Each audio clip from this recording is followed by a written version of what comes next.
Hi everybody, my name's Cassie, and today I'm going to talk to you about A Court of Thorns and Roses by Sarah J. Maas. Now, I was pleasantly surprised with this book, but I'll tell you more about it later. But for now, let's move on to the summaries. Yeah, summary.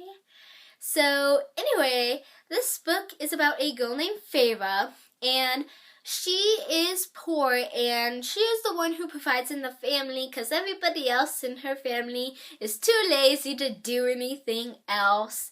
And so since she provides for the family, she has to find the food. And so one day she was hunting, and she came across this wolf, and she killed it. But turns out that wolf was not an actual wolf. It was actually a fairy in disguise. And so a few days later, this different fairy shows up at her doorstep saying, "Hey, since you killed this wolf, and thanks to this little treaty you mortals and us fae created between us, you either gotta come with me and live the rest of your days out with me in the fairy realm, or you can die now." And since she doesn't really want to die, and she wants to protect her family from not dying either, she goes with him, and there she has to adjust to being in the fairy realm because she has been taught that fairies are very bad.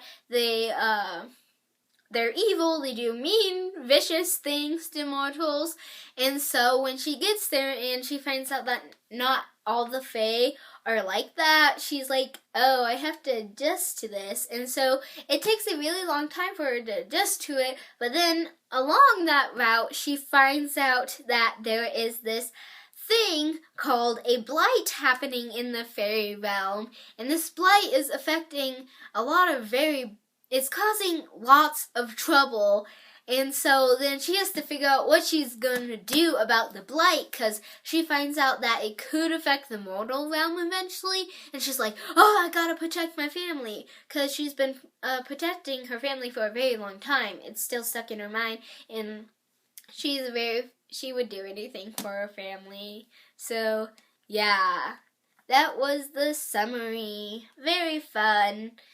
Probably bad, because my summaries always suck. So anyway, let's go on to what I thought about this book.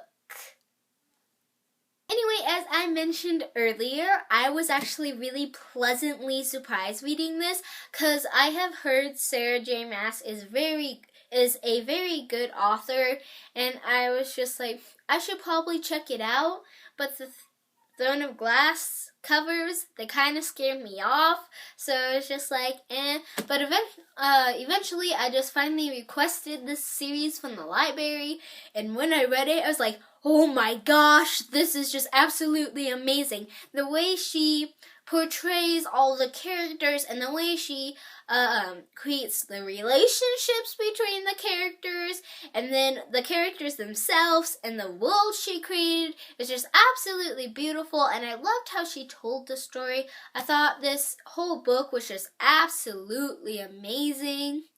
And then since this is a Beauty and the Beast retelling, once you really got into this book, you can kind of see the Beauty and the Beast aspects, and you're just like, oh, Beauty and the Beast, and I was just like, that's very cool, and I really enjoyed seeing those aspects, because I kind of like it when fairy tales intermix with other things, which was why I really enjoyed the Lunar Chronicles series, which if you have not read, please read it, because they are absolutely amazing books.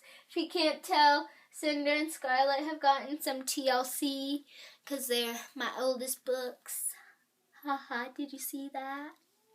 Anyway, speaking with the Beauty and the Beast aspects, instead of books, it was actually paintings. Like, when I first started to see the aspects, I really thought it was going to be books, because, like, she goes to the library and to try to read, which she can't do, but I thought that was going to be the route, but nope, it's painting, and it was very interesting to see the painting, because Faye was very passionate about painting, and then Tamlin's like, you paint? And she's just like, yes, I do. Can you give me some paints? And he's like, oh, sure, knock yourself out. Ooh. And so it was really fun to see the painting instead of the books, because there's a nice little twist there. I just absolutely fell in love with this book. I just absolutely loved it. And I would give this a 5 out of 5 stars. So now that the little non-spoiler review is out of the way, let's move on to the spoiler review. Okay, if you guys are still here, let me remind you that if you have not read the books, I would highly suggest that you leave now, because I'm about to talk about a lot of spoilers, and people don't normally like to be spoilered. I come across a lot of spoilers, and I can't unburn them from my mind. So I really suggest you leave. First thing I want to talk about is Rias. Oh, Rias. Through most of this book, like when we were first starting to meet Rias, I was like, I kind of don't really know what to think of you. You seem kind of like a bad guy, but I was like, I don't really know. But then, like, I could see that he was protecting Tamlin and Feyre by not giving all the information Amarantha needed. And so I could see that, and I'm like, that makes you good. And then, finally, when I started to really like Rias was when he was visiting Feyre in her cell under the mountain, and she asked, what makes you so desirable? And he just goes, beyond this? And when I read that, I was just like, slow clap for Rias. Because I'm just like, that humor, that sarcasm or whatever. I'm just like, I love characters who are sarcastic or have a kind of humor like that. So when I read that, I was just like, you're awesome, Rias. I like you now. You're going to be a good character.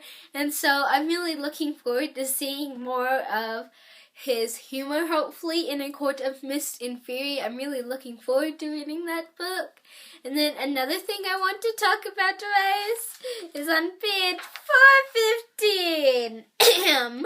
His eyes locked on mine, wide and wild, and his nostrils flared. Shock, pure shock, flashed across his features at whatever he saw on my face, and he stumbled back a step. Actually stumbled. And when I read that, I was just like, what's going on there, Rias? What's going on? Is this gonna be a love triangle?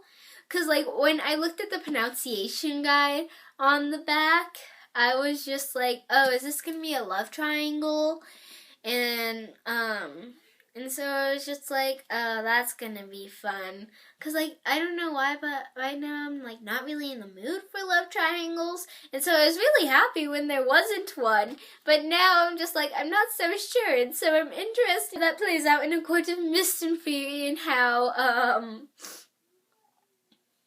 and what he saw on her face or whatever. I want to see what he saw. And I'm just like, I'm really looking forward to reading A Court of Mist and Fury. It looks very pretty, but I don't have a copy yet, so I'll get to it eventually, but sooner rather than later. But anyway, yeah, I thought Rias was a really interesting character, and I really liked him. And so now that I'm done talking about Rias, I want to talk about I just want to talk about this one funny scene in the book, and it is on page 173.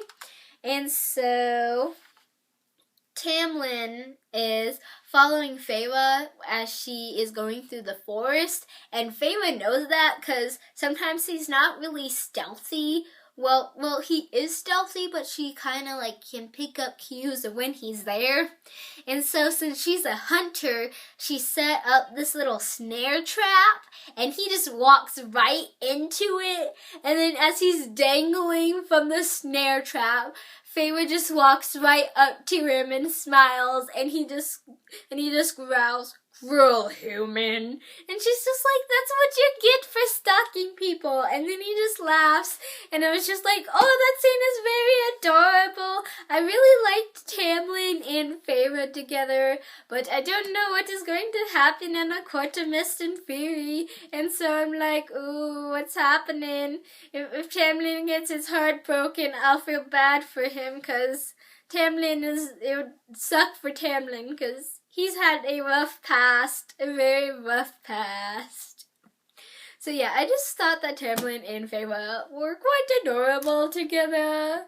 But who knows how long that will last in A Court of Mist and Fury, because I've heard lots of things about Rice and Feyre, and as I said earlier, you can't unburn spoilers from your mind, and so now that has me all super worried, and so I was like, oh, what do I do?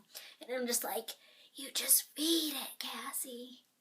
But another thing I want to talk about is Feyre becoming a fairy. So at the beginning of the book, she was mortal, and then at the end of the book, she was fairy. And I knew it was coming because I saw this post on Instagram like a couple weeks before I read it, and it had a picture of Rias, Tamlin, and Feyre, and they all had pointy ears, and I know that the Fae have pointy ears, so when I started reading this book, I was just like, Feyre doesn't start off as a fairy, so I'm like, oh, throughout this whole book, I was just waiting for when she turns into a fairy, and when she did, I thought that scene was very beautiful, it was very meaningful, I really liked how, it was written, and I kind of liked how Faye was having an out-of-body experience. It was very cool, although like it wasn't really a real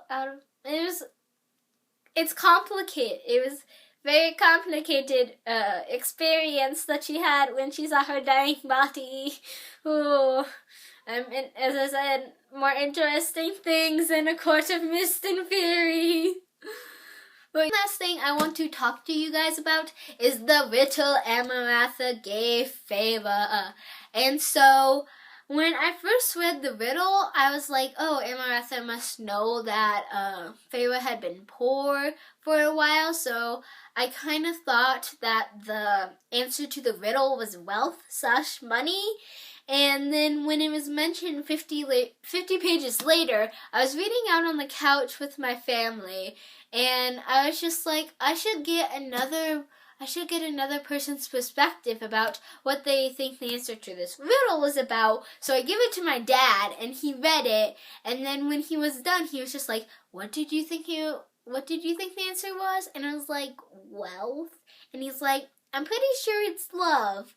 And when he said that, I was just like, that makes a lot more sense than wealth, because the only way to like reverse the curse Tamlin has is through love, and so I'm like, love is a aspect in this book, so it's just like, oh, that makes a lot more sense.